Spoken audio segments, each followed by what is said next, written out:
Satrio Cahyono Putro. Kali ini kita bakal bedah isu yang paling dilihat sama kita semua, apalagi buat yang sebentar lagi mau belajar di dunia kerja ya. Topiknya adalah WFA versus WFO. Yang nggak tahu WFA itu apa? Work from anywhere atau kerja di mana saja, atau work from office, bisa harus kantor saja.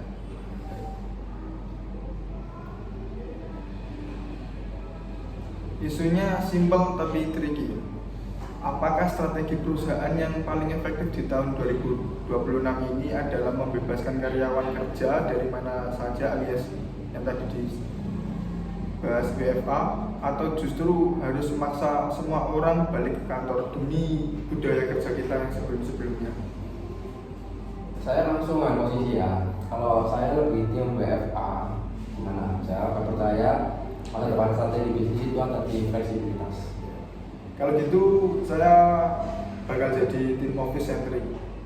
Saya bakal berargumen bahwa kantor fisik itu bukan cuma gedung, tapi jantung dari strategi perusahaan yang nggak bisa digantiin sama Zoom atau Google Meet atau yang lain-lain itu. Oke, kita mulai dari sudut pandang efisiensi ya. Kita harus realistis dalam manajemen strategi dan konsep cost leadership. Bayangkan beberapa miliar biaya yang bisa dipangkas perusahaan kalau mereka nggak perlu sewa gedung berikat untuk kota. Nggak perlu bayar listrik mahal, 24 jam AC, listrik lampu ataupun TV. Dan biaya maintenance lainnya dengan WFA, struktur biaya operasional yang dirampingkan. Duitnya bisa dialihkan ke investasi apapun, dan bonus karyawan bisa itu lebih investasi. Oke sih. Tapi cost leadership memang dapat. Tapi strategi bukan cuma soal hemat duit, Mas. Tapi soal value creation juga. Kamu lupa sama teori organization culture. Budaya organisasi itu perekat yang bikin perusahaan solid. Kalau semua orang kerja dari rumah, pakai celana pendek, cuma ketemu via layar, rasa memiliki atau sense of belonging-nya itu hilang. Perusahaan cuma jadi tempat transaksi, aku kerja, kamu bayar, nggak ada loyalitasnya gitu. Kalau ada tawaran lain yang lebih tinggi di kita ya, mereka bakal cabut. Turnover karyawan yang tinggi itu biaya tersembunyi yang mahal banget. Itu asumsi kalau loyalitas cuma ketika kamu dan tak bukan. Padahal di era digital ini ya, loyalitas dibangun lewat kepercayaan dan kesejahteraan. Justru strategi WFA ini sesuai banget sama resource based view atau disebut RB. Ada terbesar perusahaan itu kan hubungan kapital atau manusianya. Dengan WFA, perusahaan bisa merekrut talenta terbaik dari seluruh dunia. Nggak terbatas, gak cuma orang Indonesia yang seperti dengan di Surabaya, Jakarta, Luar. Kita bisa dapat talent jago dari luar negeri tanpa harus bayar biaya relokasi. Itu keunggulan kompetitif yang masif. Karyawan juga lebih happy karena work-life balance terjaga. Ngaku di jalan kena macet, karyawan happy dan produktivitas naik. Kalau produktivitas naik, itu atau malah jadi gak terkontrol. Masalahnya WFA itu ada di pengawasan atau kontrol sistem. Manajer itu susah memantau apakah karyawan beneran kerja atau malah nonton Netflix, nonton apapun itu, gak fokus kerja. Tapi poin saya itu yang paling krusial bukan itu, melainkan soal inovasinya. Inovasi itu sering muncul dari obrolan spontan di kantin, di lorong kantor, atau pas ngopi bareng sama rekan-rekan kerja. Itu namanya serendipity. Kalau di Zoom semua akan terjadwal kaku semua. Misal rapat jam 9 sampai jam 10. Selesai rapat ya udah keluar rapat masing-masing. Gak ada basa-basinya, gak ada tukar ide liar. Jangka panjang perusahaan WFA bakal kehilangan kreativitas dan inovasi. Mereka cuma jadi robot pengerja tugas tok.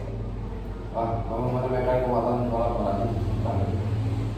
Sekarang ada tool canggih buat kolaborasi virtual yang justru datanya lebih rapi terekam. Tapi oke, gua tanggapi soal inovasi butuh tetap buka. Buktinya banyak startup teknologi yang terus-terusan tembak malah valuasinya triliunan. Kenapa? karena mereka fokus pada auto desk control, bukan belajar desk control.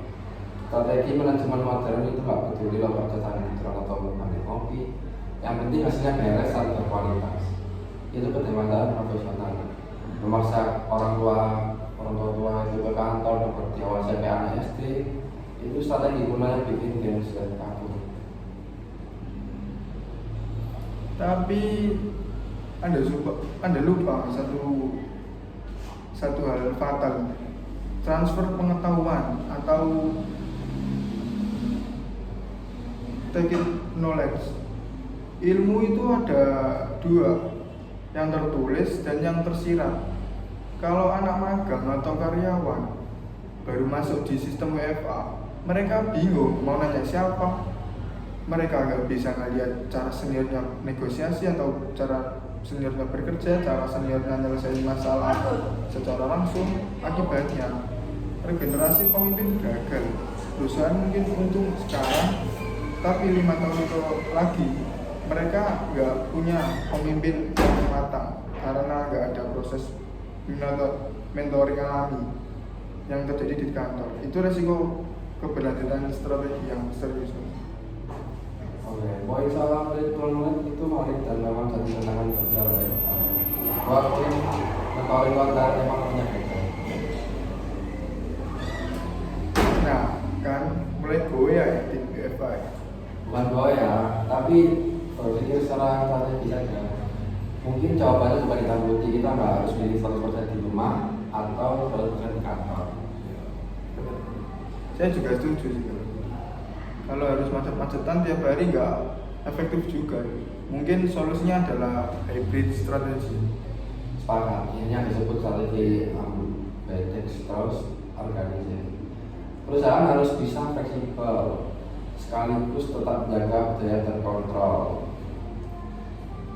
Kantor berubah fungsi, bukan lagi tempat buat diri sendirian karena itu di rumah, tapi kantor jadi kolaborasi. Ke kantor membuat brainstorming, bonding atau pelatihan. Bisa kerja teknis, kerja di mana aja. Keren. Jadi konsep kita masa depan bukan soal tempat kerja, tapi cara kerja. Kantor fisik tetap butuh sebagai simbol budaya dan inovasi, tapi fleksibilitas WFA butuh sebagai daya tarik talenta dan efisiensi. Kombinasi keduanya adalah winning strategy di tahun 2026. Oke, bagus banget kesimpulannya. Jadi buat teman-teman mahasiswa UMS, nanti kalau ada di manajer dan kayak aku kan, pahami kebutuhan SDM dan tujuan bisnis kalian. Betul. Strategi yang baik adalah strategi yang memanusiakan manusia, bukan cuma ngejar angka. Oke, dan saya Pak Muhammad Zakari. Saya Chandra Putro. Terima kasih buat kalian semua untuk mendengarkan. Berapa menit? 10 menit tuh, kurang 2 menit.